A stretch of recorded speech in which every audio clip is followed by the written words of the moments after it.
The original teaching of the Buddha that we refer to as Buddhism today was called by the Buddha in number of occasions as brahmacariyam, which verbally means sublime behaviour. One meaning of the word Brahma is sublime, noble, holy. Charyam is behaviour, a holy behaviour, a sublime behaviour is what the Buddha taught originally for 45 years. During his time, the word Brahma was used in northern India to refer to the greatest God, the highest God, the noblest God called Brahma.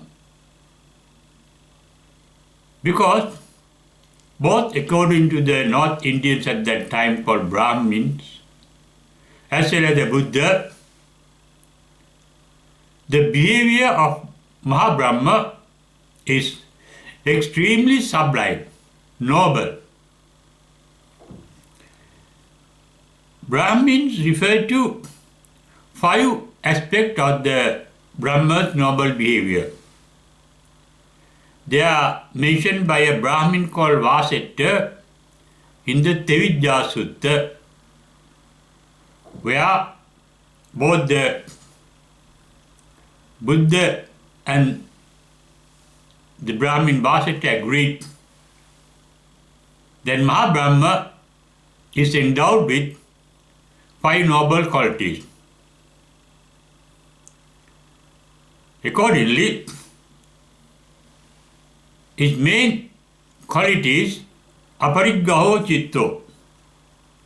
Apariggaho citto means a mind that is not attached to anything, without attachment. Abhyapajjatitto, that has no resentment, no anger, no ill will, abhyapajjatitto. Avero citto, a mind that has no hatred, a mind that does not hate anybody or anything. Then asankilita citta, therefore the mind is not defiled.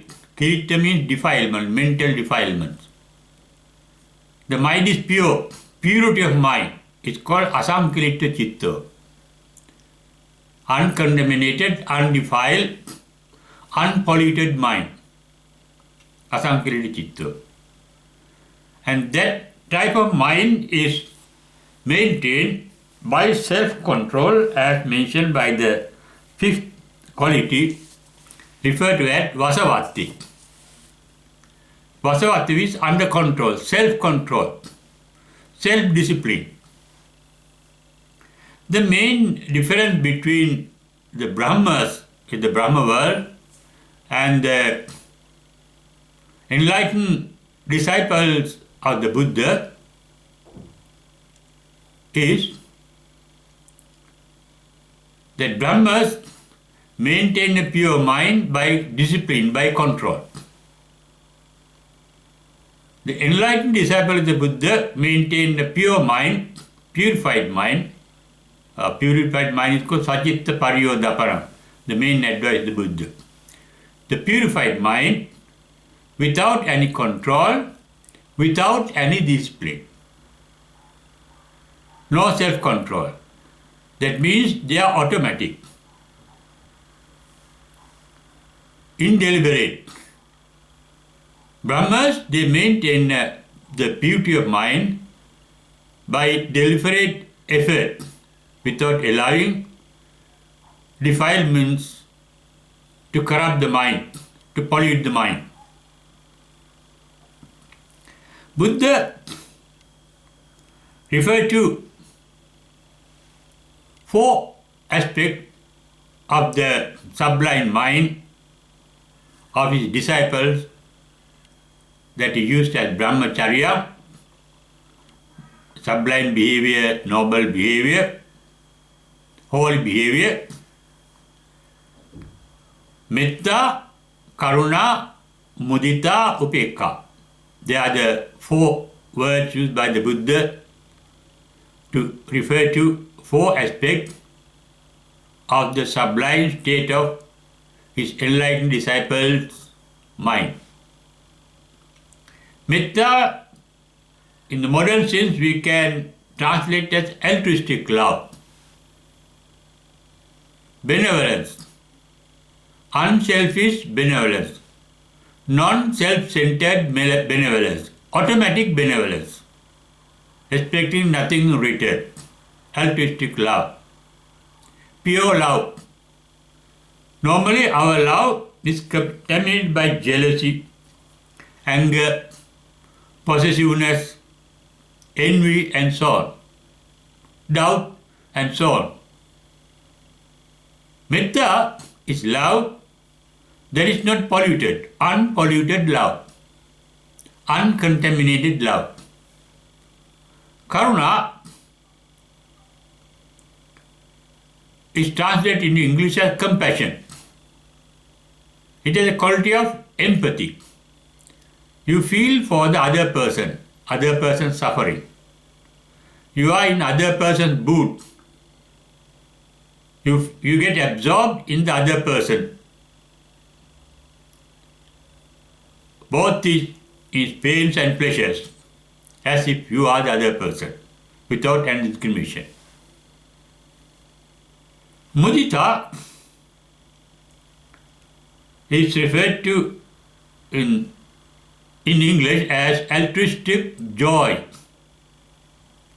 But this is not a selfish joy, that is why it is called altruistic, not self-centered, a pleasant state of mind, an energetic state of mind. That is a mind that does not get by being good, never tired of by being good. Normally, when we are good to others, when we are good to the world, we don't get immediate results and we get fed up with doing good. We help others and when we see no generosity returning from, you get fed up with helping others. When they don't appreciate what you do, you get fed up with it. Altruistic joy is doing something expecting no return for yourself and doing that thoroughly, energetically, earnestly. And that is doing things, enjoy doing it. We enjoy doing good to others and that is called mudita, enjoyment of doing good. Then the 4th aspect is called upekka, the absence of any conflict, non-resentment, no conflict, because you feel for the other person as yourself and you get absorbed in the other person's personality without the division between you and he or she. And that is called upekka. When these sublime qualities are cultivated or developed or practiced in our mind, we become very blissful with an unpolluted mind. And ultimately,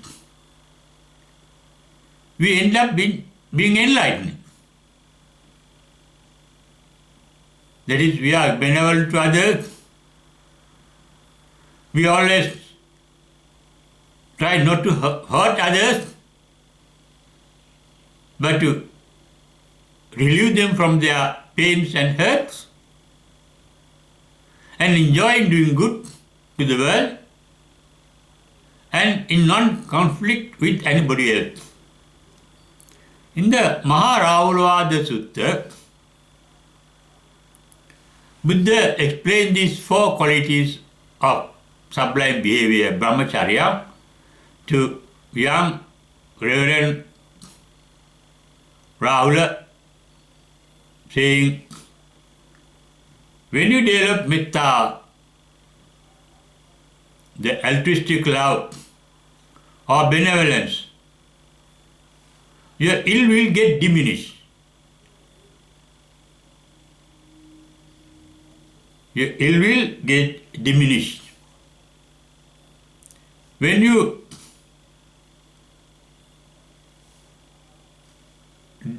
develop or cultivate compassion called karuna,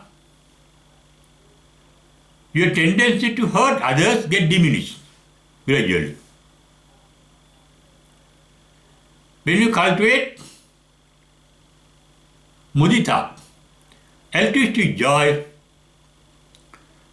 you will never get tired of doing good to others, even when you don't get any remuneration, any generosity, any appreciation from others. You do good for the sake of doing good. You enjoy doing good, expecting nothing in return. And with regard to upekka, Buddha said, when you develop upekka, that is translated in English as equanimity, you are not in conflict with others.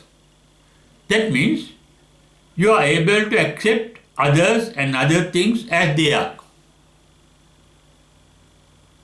And that is referred to in the Buddha's language as yata bhuta jnana darsana, seeing things as they are. Before accepting things as they are, you have to see things, you realize things or beings as they are. The result of seeing things as they are is the capacity to accept things as they are, to be content with anything as they are. That is called upekka, equanimity, and that is referred to in Buddha's language as yata labha santushti. We appreciate, we enjoy whatever that you get. When you do good to others, they may become ungrateful. But you accept that ungratefulness as it is. You realize that is their level of maturity. They are not grateful because they are selfish. They are selfish because their wisdom is not matured enough. They do not realize being grateful is a good quality. Appreciating the good done to oneself is a good quality. They know it, they don't realize it. They can't enjoy appreciating the goodness done to them. They can't enjoy being grateful to those who are good to them. That is their state of mind. And we have to accept them as they are. We have to see things as they are. Therefore, Buddha taught Buddhism not only for enlightenment, but to lead a blissful life in the day-to-day life. In Paharada Sutta, he said, my teaching goes deeper and deeper gradually, like the ocean. Anupuddha patipada, anupuddha kriya, and so on. The gradual discipline. And that gradualness is there everywhere in the universe. For example, during the winter, most of our plants are asleep, no leaves in them. The daffodil yams are hidden in the earth. And when the spring is approaching, by the end of February, the sprouts of daffodils become to appear on the earth, and they gradually grow during the March, and they blossom. And by the mid of summer, they wither away. That is their nature. In the morning, we have to get up and work. At the night, we have to relax. Stop work and sleep. Therefore, at different stages, plants behave differently. Animals and human beings behave differently. As a child, you behave in one way, as a baby, as a child, as a youth, as a matured person, as an old person, you behave differently. Therefore, Buddha taught different techniques of being blissful to different people. And these different techniques are well explained in the Mahamangala Sutta. For example, we can be blissful by being generous. That is called dana. Dana is a stepping stone towards enlightenment. We can follow rituals. Rituals are not needed for the enlightenment or for enlightenment. But to get pleased with the Buddha, his teaching, his behavior, his character, we use rituals. We worship the Buddha image. By worshipping, we utter certain good qualities of the Buddha. And that is an encouragement for us to be good. Buddha is a person who has never done anything wrong in his life. His behavior is perfectly holy. And when we think of Buddha, it becomes an example. We get inspired to be holy. We get inspired to be undefiled. We get inspired to be uncorrupted in our mind. And that is a stepping stone at a particular level. Then you practice being generous and giving alms to your Buddha's disciples or holy people. You give alms to holy people because you are pleased with them. That means you accept that holiness is a good nature and you aspire to be also holy in your own heart of the heart. Sila, discipline, another stage. You require certain discipline to get rid of your evil and to get your good qualities blossomed in you. And that is called discipline. Enlightened one need no discipline because they do no wrong at that stage. Then there is bhavana, dana, sila, bhavana. Meditation. Meditation is to maintain a pure mind undefiled by attachment, resentment and unawareness. That is a training to accept things as they are. When you accept things as they are, your mind is blissful. It does not get defiled by anger, by resentment, by jealousy, and so on, evil qualities. Because the original mind is blissful. Anger is foreign to the mind. Jealousy is foreign to the mind. Envy is foreign to the mind. Greed is foreign to the mind. Restlessness is foreign to the mind.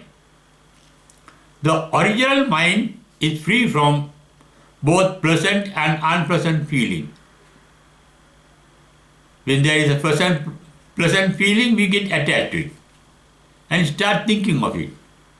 The mind gets activated. When something is unpleasant, also mind starts thinking about it and get activated. A blissful mind is a mind that is not active. And that is called a mind that is void, free from thinking and free from feeling.